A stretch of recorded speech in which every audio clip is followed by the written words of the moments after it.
স্বাগত খেলাযোগে আপনাদের সাথে আছি আমি ফাইম রহমান। সিলেটে বৃষ্টি ভেস্তে দিয়েছে টাইগারদের প্র্যাকটিস। বৃহস্পতিবার অনুশীলন করতে না পারলেও এশিয়া কাপের আগে প্রস্তুতি নিয়ে ক্যাপ্টেন লিটন দাস দারুণ খুশি। সিলেটে নেদারল্যান্ডসের বিপক্ষে সিরিজ জিতেই উড়াল দিতে চান আমিরাতে, তবে ডাচদের বিপক্ষে হারলেও হতাশ হতে চান না টি-20-র কাপ্তান। সিলেট থেকে নাইয়ান বিন জসিমের পাঠানো রিপোর্ট। এর আগেও অনেক টিমে হেরেছে, নতুন কোনো কিছু না। যদি হেরেও যায়, হেরে যেতেই পারি।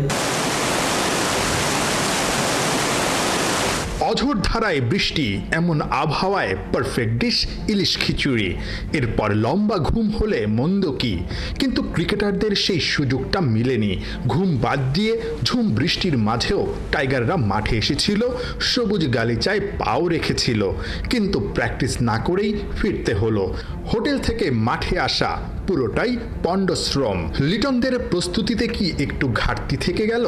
ওয়েদারের সাথে আমি কি ঘাটতি করবো বলেন? উপরওয়ালা যেটা দিছে সেটা নিয়ে সন্তুষ্ট। বৃষ্টিতে এদিন অনুশীলন করা না গেলেও এশিয়া কাপের আগে যে প্রস্তুতিটা নিয়েছে টাইগাররা, লিটন বলছেন সেটা নাকি সময়ের সেরা। আপনি এত ভালো ফ্যাসিলিটি সহকারে প্রিপারেশন খুব কমই পাওয়া যায়। আমার মনে হয় বাংলাদেশ টিম লাস্ট যে ব্রেক ছিল, ব্রেকের পর থেকে খুব ভালো প্রিপারেশনে আছে। ঝুম বৃষ্টিতে টাইগারদের প্র্যাকটিস সেশনটা পণ্ড। সবাই যে যার মতো চলে গেছেন হোটেলে, কিন্তু একজন শুধুমাত্র ব্যতিক্রম, তাওহিদ হৃদয়। এই বৃষ্টির মাঝেও নিজের ব্যাটটাকে শান দিয়েছেন ইনডোরে। নেদারল্যান্ডসের বিপক্ষে সিরিজে এশিয়া কাপের প্রস্তুতিটা ঠিকঠাকভাবে নিতে চান তাওহিদ হৃদয়। ঠিক বড় মঞ্চের আগে ছোট দলের সঙ্গে খেলা, একটা সংখ্যা কিন্তু থেকেই যায়। পচা শামুকে পাটা কাটবে না তো, যেমনটা হয়েছিল সেই 2024 বিশ্বকাপের আগে। ইউএসএতে হিউস্টনে বাংলাদেশ দল ইউএসের বিপক্ষে সিরিজটা হেরে গিয়েছিল এবং বাংলাদেশের আত্মবিশ্বাসটা একেবারেই তলানিতে ঠেকে গিয়েছিল। এবার সিলেট ইন্টারন্যাশনাল ক্রিকেট স্টেডিয়ামে তেমনটা হবে না তো? না, ঝুঁকি না জিনিসটা। বাংলাদেশ এর আগেও অনেক টিমে হেরেছে, নতুন কোনো কিছু না। যদি হেরেও যায়, হেরে যেতেই পারি। দুইটা দলই খেলতে এসেছে, একটা টিম জিতবে, একটা টিম হারবে। বাট আমরা কতটা ক্রিকেট ভালো খেলতে পারতেছি এটা হচ্ছে দেখার বিষয় না। নেদারল্যান্ডসের বিপক্ষে সিরিজ এশিয়া কাপের আগে টাইগারদের প্রস্তুতির সেরা মঞ্চ, যেখানে সবচেয়ে বেশি ফোকাস থাকবে ব্যাটারদের দিকে। নজর থাকবে জুলিয়ান উড ব্যাটারদের পাওয়ার হিটিংয়ে কতটা উন্নতি করতে পারলো। দেখেন, কেউ আসে তো 2-3 দিনে ফুল চেঞ্জ করে দিতে পারবে না, বাট তার কিছু থট প্রসেস ছিল প্র্যাকটিসের, যেগুলো নতুন মনে হয়েছে আমাদের কাছে। আমরা কাজ করেছি, দেখা যাক বাদ বাকিটা। এখনও তো ম্যাচ খেলিনি, সে আসার পরে আমাদের একটা ম্যাচও হয়নি। সো নেদারল্যান্ডস সিরিজ দিয়ে দেখা যাবে যে বাংলাদেশ টিম এখান থেকে কতখানি ডেভেলপ করেছে। দলে ফেরা নুরুল হাসান সোহান আর সাইফ হাসানের জন্য সিরিজটা বেশ গুরুত্বপূর্ণ। ক্যাপ্টেন সুখবর দিলেন দুজনের জন্য। যে 1-2 ম্যাচ পরেই যে তারা বাদ পড়বে জিনিসটা এমন না। টি-20 ফরম্যাট যে কোনো সময় আপনার এগ্রেসিভ ক্রিকেট খেলার জন্য আপনি আউট হয়ে যেতে পারেন।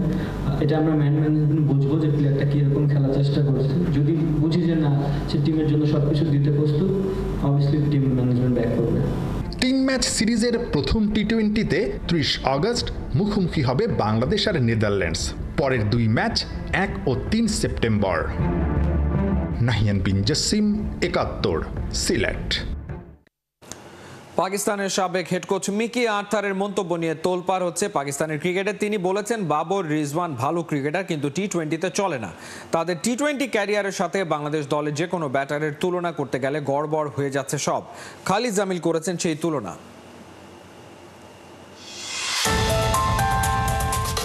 পাকিস্তানের আলোচিত হেড কোচ সাউথ আফ্রিকার মিকি আর্থার। এক টিভি সাক্ষাৎকারে তার কাছে জানতে চাওয়া হয়েছিল সাবেক 2 শীর্ষ বাবর আজম আর মোহাম্মদ রিজওয়ানকে নিয়ে। কারণ তো জানাই, ওদেরকে ছেটে ফেলা হয়েছে আসন্ন এশিয়া কাপের পাকিস্তান দল থেকে। আর তা নিয়ে সরগরম দেশটার ক্রিকেট পাড়া। কারণ হাজার হলেও এই মুহূর্তে রানিং ক্রিকেটারদের মধ্যে বাবর রিজওয়ানের চেয়ে বড় তারকা কেউ হয়ে উঠতে পারেনি পাকিস্তানে। মিকি আর্থার অবশ্য এই 2 ব্যাটারের প্রশংসাই করলেন। সাবেক এই প্রোটিয়া ক্রিকেটার বলছেন তারা অবশ্যই ভালো, কিন্তু সমস্যা হলো ক্রিকেটটাই ইদানিং বদলে গেছে। এটা আগের চেয়ে অনেক বেশি অ্যাগ্রেসিভ। কিন্তু বাবর রিজওয়ানরা এই কালচারের সাথে পাল্লা দিয়ে নিজেদের গড়ে তুলতে পারেনি, যে কারণে শেষ পর্যন্ত দল থেকেই ঝরে পড়েছে। মিকি আর্থারের এই কথা নতুন কিছু নয় অবশ্য। এর আগে বহুবার বহুভাবে পাকিস্তানের ওই দুই পার্টিকুলার ক্রিকেটার সম্পর্কে বলেছেন, কিন্তু এবারে পুরনো সেই প্লেয়ারদের ঘিরে পুরনো আলোচনার সাথে নতুন একটা তুলনা টানা যাক। পাকিস্তানের সাবেকের টি-20 অভিষেক হয়েছে 2016-তে। সেই সাথে এ পর্যন্ত 121 ইনিংসে ব্যাট করেছেন, স্ট্রাইক রেট 130ও ছুঁতে পারেনি। আধুনিক টি-20তে যেটা চলে না একেবারেই। বাবরের পার্টনার বহুবার হয়েছেন রিজওয়ান। তার টি-20 অভিষেক হয়েছে আরো বছর খানেক আগে। 93 ইনিংসে ব্যাট করে 125 স্ট্রাইক রেট, বাবরের চেয়েও কম। এই দুজনের জুটিকেই পাকিস্তানের টি-20 ইতিহাসের সফলতম এখন পর্যন্ত অন্তত না বলে উপায় নেই। তাদের পার্টনারশিপে 3300 রান এসেছে শুধু টি-20তে। আর তাদের প্রসঙ্গেই মিকি আর্থার বলছেন, ওদের খেলাটা এই জামানার টি-20-র সাথে যায় না। দুজনেই মার খেয়েছেন আসলে স্ট্রাইক রেটে, অর্থাৎ রান তোলার গতিতে। কিন্তু বাংলাদেশের যে স্কোয়াডটা যাচ্ছে এশিয়া কাপ খেলতে, তাদের স্ট্রাইক রেটের অবস্থা কি? লিটন দাস দেশের ফাইনেস্ট ব্যাটার, তবে ইন্টারন্যাশনাল টি-20তে গড়ে তার স্ট্রাইক রেট 124। যে ধরনের ব্যাটিং করে আসলে বাবর রিজওয়ানরা দলে জায়গা হারিয়েছেন। একই অবস্থানে থাকা লিটন বাংলাদেশের টি-20 অধিনায়ক। বিপিএলে তার স্ট্রাইক রেট 130-এর কাছাকাছি, এটুকুই যা। কেবল লিটনের ঘাড়ে দায়টা চাপিয়েই বা লাভ কি? যাদের কাছে কুইক ক্যামিও প্রত্যাশিত, তাদের মধ্যে নিশ্চয়ই জাকের আলী অনেকও একজন। তার ইন্টারন্যাশনাল টি-20 স্ট্রাইক রেট 126 আর বিপিএলে 130-এর একটু বেশি। একই category Towhid Hridoy recently of ফর্মে আছেন, তবে তার কাছ থেকেও নিশ্চয়ই মিডল ওভারে দারুণ কিছু নক চাইবে বাংলাদেশ। তবে তার রেকর্ড বলছে স্ট্রাইক রেট আগের দুই টাইগারের চেয়ে কম। বিপিএলে যদিও সেটা 132 ছাড়িয়ে গেছে। এদিকে শামীম পাটোয়ারির হাল বাকিদের চেয়ে ভালো, বিশেষ করে বিপিএলে। তবে সেই ধারাবাহিকতা এশিয়া কাপে ধরে রাখতে পারবেন তো? টাইগার ব্যাটাররা এই একটি সাধারণ দোষে দুষ্ট। রান করতে পারেন, সেটাতে গতিও সঞ্চার করতে জানেন, তবে কাজটা ধারাবাহিক হয় না। আর এশিয়া কাপেও যদি এই অধারাবাহিকতার ধারাবাহিকতা থাকে, তবে কি শিরোপা জয়ের স্বপ্ন দেখা যায়? খালিদ জামিল, একাত্তর। নিজেদের দিনে নাকি যে কোনো দলকে হারানোর সামর্থ্য রাখে নেদারল্যান্ডস দল, সিলেটে এমন হুঙ্কারি দিয়ে রাখলেন ডাচ অধিনায়ক। স্কট অ্যাডওয়ার্ডস জানিয়েছেন সিলেটে নেদারল্যান্ডস প্রস্তুতি নিতে চায় 2026 টি-20 বিশ্বকাপের জন্য। তবে ডাচ কাপ্তান জানেন সিরিজটা কঠিন চ্যালেঞ্জ হবে ওদের জন্য। সিলেট থেকে নাইয়ান বিন জসিমের পাঠানো রিপোর্ট।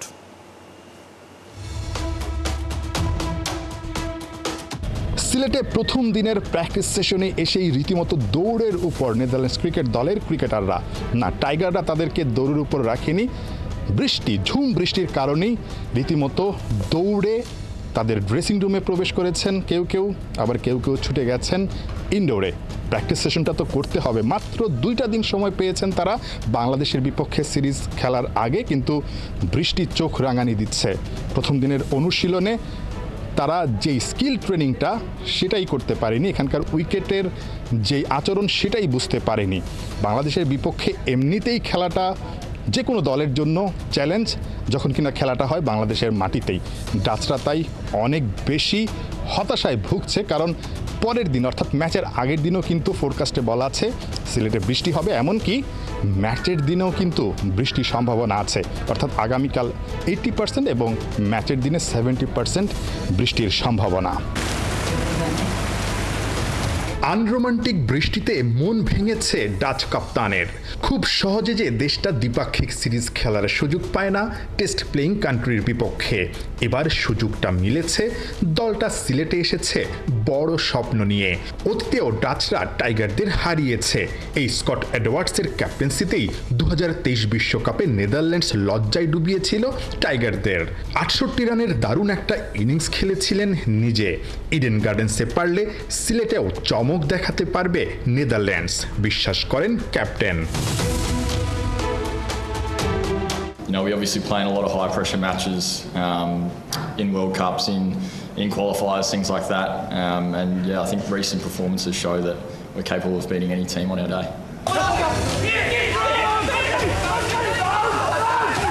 তাছাড়া সিলেটে চিলমুডে, চাপের কোনো ছিটে ফোটাও নেই ওদের মধ্যে, মিডিয়ার প্রেশার নেই, বড় কিছু করার তারাও নেই। দেশটার সিংহভাগ মানুষই জানে না ওদের ক্রিকেট দলটা বাংলাদেশ সফরে, ওরা ক্রিকেটটা খেলছে শুধুই উপভোগের মন্ত্রে। এটাই দলটার সবচেয়ে বড় শক্তি। ফ্রিসবি খেলার মতোই 22 গজে নেদারল্যান্ডস চায় টাইগারদের হাসতে হাসতে এভাবেই আটকে দিতে, যদিও ওরা জানে বাংলাদেশের মাটিতে বাংলাদেশকে হারানো কতটা কঠিন হবে। Yeah, it's obviously a tough series. Bangladesh in Bangladesh. Many countries come over here and struggle. So, yeah, we know it's going to be tough. And yeah, we're going to have to put our best foot forward right from the start. বৃষ্টিস্নাত দিনে হোটেলে অলস সময় না কাটিয়ে বাংলাদেশের pace bowling coach Shaun Tait আসলেন মাঠে নিজের ফিটনেস নিয়ে কাজ করতে। সুযোগ পেয়ে Dutch pacer Paul van Meekeren 2 টিমমেটকে নিয়ে ছুটে গেলেন টিপস নিতে। এই মিকারিনই 2023 বিশ্বকাপে ইডেনে টাইগারদের লজ্জায় ডোবানোর নায়ক ছিলেন। নাহিয়ান বিন জসিম, 71, সিলেট। শুধু জাতীয় দলে খেলা নয়, আন্তর্জাতিক টি-20তে ডমিনেট করার স্বপ্ন নিয়েই মাথার ঘাম পায়ে ফেলে যাচ্ছেন জিসান আলম। চলতি মাসেই অস্ট্রেলিয়া মাতিয়েছেন বাংলাদেশ এ দলের জার্সিতে। জিসান বলছেন দিনে দিনে পরিণত হচ্ছেন, বাড়ছে শটের ভেরিয়েশন। সাইফুল রূপকের রিপোর্ট। পুল শটে আপনার ফেভারিট কে? রোহিত শর্মা এমন শট খেললেই উচ্চ স্বরে ট্রেসার বুলেট কথাটা শোনা যায় রবি শাস্ত্রীর কমেন্ট্রিতে। দেখার মতো হিট। ভারতীয় হিটম্যানের পুল হুকের বিরাট ভক্ত বাংলার জিসান আলম। ছোট ফরম্যাটে ওপেনিংয়ে তার স্ট্র্যাটেজি একটাই, ধুমধারাক্কা মেরে বলের সুতা ছিঁড়ে দেয়া। কদিন আগে অস্ট্রেলিয়ার ডারউইনে টপ অ্যান্ড টি-20তে জোড়া 50, বাংলাদেশ পক্ষে সবচেয়ে বেশি রান করেন জিসান। জাতীয় দলের দরজায় করা নাড়ছেন নারায়ণগঞ্জের এই হার্ড হিটার। অস্ট্রেলিয়াতে 6 ইনিংসে 208 রান, স্ট্রাইক রেট 135-এর আশপাশে, 250। কনফিডেন্স লেভেল অলওয়েজই ভালো থাকে, তো আলহামদুলিল্লাহ ভালো আছে কনফিডেন্স। গত বছর আপনি অস্ট্রেলিয়াতে সেই টুর্নামেন্টে খেলেছেন, এবার আপনার গড়, স্ট্রাইক রেট, রান, যে পাওয়ার প্লেতে কাজে লাগানো, বড় শট খেলা, মনে হচ্ছে যে আরও বেশি পরিণত জিসান আলম। টিম থেকে একটাই কথা ছিল যে তুমি তোমার ন্যাচারাল ক্রিকেটটা খেলো, তোমার ন্যাচারাল তুমি অফ করবে না। ডে বাই ডেতে আলহামদুলিল্লাহ ইমপ্রুভ হইতেছে, কারণ অনেক ক্যাম্প করতেছি। এইচপিতে অনেক দিন 2 মাস টানার একটা লম্বা ক্যাম্প ছিল, তারপরে এই টিমের একটা 14 দিনের ক্যাম্প ছিল। তো যেগুলা লাস্ট ইয়ার ভুল করছে এগুলা নিয়ে কাজ করছি। ঘরের মাঠে এইচপির হয়ে সাউথ আফ্রিকার সাথে খেললেন, অস্ট্রেলিয়াতে খেললেন, কোন জায়গাটা আসলে ইমপ্রুভমেন্ট এসেছে আপনার? আমার এখন শর্টসগুলা পারফেকশন মাশাআল্লাহ হচ্ছে, আরও হওয়া প্রয়োজন। তো মাশাআল্লাহ শটগুলো পারফেকশন বাড়তেছে আমার। ইনোভেটিভ শটও খেলতে হয় অনেক। আপনি দেখছেন যে ইমন বা তানজিদ তামিম তারা শুধু সোজা ব্যাটেই খেলে না, সাইড শট খেলতে হয়, চিকি শট খেলতে হয়। ইনোভেটিভ শট না খেললে আসলে বোলার স্পট নষ্ট করা যায় না। টি-20 ক্রিকেটে অনেক স্কিল থাকা লাগে, তো অ্যাজ এ ওপেনার হিসাবে আমি আদার্স কাজগুলো করতেছি। জাস্ট একটা র্যাম শট প্র্যাকটিস করতেছি বেসবল খেলার জন্য। তো আমার জন্য একটা ফিল্ডিং সেট করে, তো এটা মোকাবেলা করার জন্য ওই শটটা আমি প্র্যাকটিস করতেছি। নতুন বলে বা পাওয়ার প্লেতে এই যে শটের ভ্যারিয়েশনটা কতটুকু ইম্পর্টেন্ট? না, একটা বলারের মাথায় যখন আপনি একটা থট দিবেন যে না আমি এই জায়গার বলটা 2-3 জায়গায় শর্টস খেলতে পারি, তখন অটোমেটিকলি আপনার জোনে বল করবে। তো জাস্ট ওটার জন্য এসব স্কিলগুলো ডেভেলপ করা। এই যে টিমটা গঠন করা হলো নেদারল্যান্ডসের বিপক্ষে এবং এশিয়া কাপে, প্রধান নির্বাচক গাজী আশরাফ হোসেন লিপু কিন্তু বলেছেন যে জিসান আলমও আসলে আমাদের মাথায় ছিলেন, নামটা ঘুরপাক খাচ্ছিল। মানে আপনি একদম রাডারে আছেন, দরজায় করা নাড়ছেন। এটা দেখার পর বা শোনার পরে আপনার আসলে নিশ্চয়ই মোটিভেশনটা আরও বেড়ে যাবে। না, অবশ্যই সবারই একটা ড্রিম থাকে, যেমন সেম আমারও ড্রিম আছে আমি ইন্টারন্যাশনাল ক্রিকেট খেলবো, ইন্টারন্যাশনাল ডমিনেট করবো। সেম ওই ক্ষেত্রেও ছিল। এটা আমাকে মোটিভেশন দেয় যে না আমার আরও অনেক ভালো কিছু করতে হবে, ভালো কিছু করে যদি আল্লাহ চায় তাহলে ন্যাশনাল টিমে ডাক পাবো। তো আমার হাতে পারফরমেন্স করার চেষ্টা করবো সবসময়। 14 সেপ্টেম্বর থেকে শুরু হতে যাওয়া এনসিএল টি-20 মাতিয়ে নির্বাচকদের আরও ভাবনায় ফেলতে চান জিসান। গেল আসরে প্রথম শতকটাও হাঁকিয়েছিলেন তরুণ এই পাওয়ার হিটার। সাইফুল রূপক, 71। যত বেশি খেলা তত বেশি ক্রিকেটার, সে কথা জানে বিসিবি। তাই রিজিওনাল ক্রিকেট অ্যাসোসিয়েশনের অধীনে প্রতি বিভাগে টুর্নামেন্ট আয়োজনের ব্যাপারে সিরিয়াস আমিনুল ইসলাম বুলবুলের কমিটি। চট্টগ্রামে আঞ্চলিক টি-20 টুর্নামেন্ট উদ্বোধনের দিন বুলবুল জানিয়েছেন বোর্ডের পরিকল্পনা। বিস্তারিত ফয়সাল হাবিবের রিপোর্টে। বোলারের মাপা ফ্লাইটে জায়গা মতো ডেলিভারি, বল পিচ করেই হালকা টার্নে বেরিয়ে যাওয়া, বাকি কাজটা কিপারের। তড়িৎ গতিতে স্ট্যাম্পিং, ব্যাটারের বিদায়। ক্রিকেটীয় মানদণ্ডে সর্বোচ্চ স্ট্যান্ডার্ডের ব্যাট বলের লড়াইয়ের এই চিত্রটা চট্টগ্রামের বীরশ্রেষ্ঠ flight lieutenant Matiur Rahman cricket স্টেডিয়ামের। মাঠ তো পরিচিতই, খেলার মানও ভালো, কিন্তু খেলোয়াড়দের চিনছেন না। তাই তো? এই খেলোয়াড়দের না চেনাই স্বাভাবিক, বরং নতুন ক্রিকেটার উঠিয়ে আনতেই আয়োজন করা হয়েছে এই টি-20 টুর্নামেন্টের। বলা হচ্ছে চট্টগ্রাম আঞ্চলিক ক্রিকেট টুর্নামেন্ট 2025-এর কথা। বৃহস্পতিবার চট্টগ্রামে এই টুর্নামেন্ট উদ্বোধন করেন বাংলাদেশ ক্রিকেট বোর্ড সভাপতি আমিনুল ইসলাম বুলবুল। দুই গ্রুপে 11টা জেলা দল খেলছে এই টুর্নামেন্টে। রাউন্ড রবিন পদ্ধতিতে প্রতি গ্রুপের সব দল একে অপরের সাথে একটা করে ম্যাচ খেলবে। 80 লাখ টাকা বাজেটের এই লিগে 43 লাখ দিচ্ছে বিসিবি। বাকি 37 লাখ টাকার যোগান আসবে স্পন্সরদের পকেট থেকে। চ্যাম্পিয়ন দল পাবে 1 লাখ আর রানার্স আপের জন্য 50,000 টাকা। সেপ্টেম্বরের দ্বিতীয় সপ্তাহে মাঠে গড়াবে ফাইনাল। টুর্নামেন্ট উদ্বোধন করতে এসেও বুলবুল নিজের কাজেই ডুবেছিলেন। শুধু চট্টগ্রামে না, অন্য সব অঞ্চলেও কিভাবে এমন টুর্নামেন্ট আয়োজন করা যায় তার রোডম্যাপ দিয়েছেন। অন্য রিজনে যদি স্পন্সরশিপ না আসে কি করব আমরা সেই ক্ষেত্রে হয়তো একটু লোয়ার স্কেলে করব। এখানে পেপার থাকবে, ক্রিকেটাররা খেলবে, ক্রিকেটাররা ভালো পারফর্ম করবে, কর্মকর্তারা তাদের সেরাটা দিবে এখানে। সো এখানে কোনো দের ইজ নট পার্সোনাল কিছু নেই, কে থাকলো কে না থাকলো, that's completely immaterial. K follow করলো না করলো ওটাও কেয়ার করি না, বাট ক্রিকেটে যেন হয় রাইটলি। এদিকে চট্টগ্রামের এই আয়োজন অন্য বিভাগগুলোকেও উৎসাহ দেবে। সব বিভাগ নিজেদের মঙ্গলেই করবে এমন কিছু, তেমন প্রত্যাশা নাজমুল আবেদিন ফাহিমের। এরা এত সুন্দরভাবে করতে পারছে, তোমরা এত পারছো না কেন? সো ওই প্রেশারটা কিন্তু থাকবেই। আমার ধারণা যে প্রত্যেকেই নিজের মতো করে চেষ্টা করবে নিজের ঘরোয়া ক্রিকেট, তাদের ঘরোয়া, এটা চিনামের ঘরোয়া ক্রিকেট, বরিশালের ঘরোয়া ক্রিকেট, রাজশাহীর ঘরোয়া ক্রিকেট হবে ওগুলো। এবং ওদের যারা এগুলির দায়িত্বে থাকবেন তাদের দায়িত্ব হবে এটাকে ঠিকভাবে সুষ্ঠুভাবে পরিচালনা করে। তাদেরই খুঁজতে হবে কিভাবে আমরা স্পন্সর পাবো। প্রতিবেশী দেশ ভারতে প্রতিটি রাজ্যেরই আছে নিজস্ব লিগ। সেগুলো বেশ কম্পিটিটিভ এবং নিয়মিত। সেখান থেকে বেরিয়ে আন্তর্জাতিক ক্রিকেটেও রাজত্ব করে অনেকে। বাংলাদেশ এদিকটাই পিছিয়েই আছে, কিন্তু এবার বুঝি তার অবসান হলো। আঞ্চলিক ক্রিকেট টুর্নামেন্ট আয়োজনের ব্যাপারে বিসিবি বেশ সিরিয়াস। চট্টগ্রাম সেই যাত্রায় হয়ে থাকলো পাইলট প্রজেক্ট। ফয়সাল হাবিব, 71। এই ছিল এই মুহূর্তের খেলাযোগে। সরাসরি সংবাদ অনুষ্ঠান দেখতে চোখ রাখুন 71-এর ফেসবুক পেজ এবং সাবস্ক্রাইব করুন 71-এর ইউটিউব চ্যানেলে। 71-এর সাথেই থাকুন।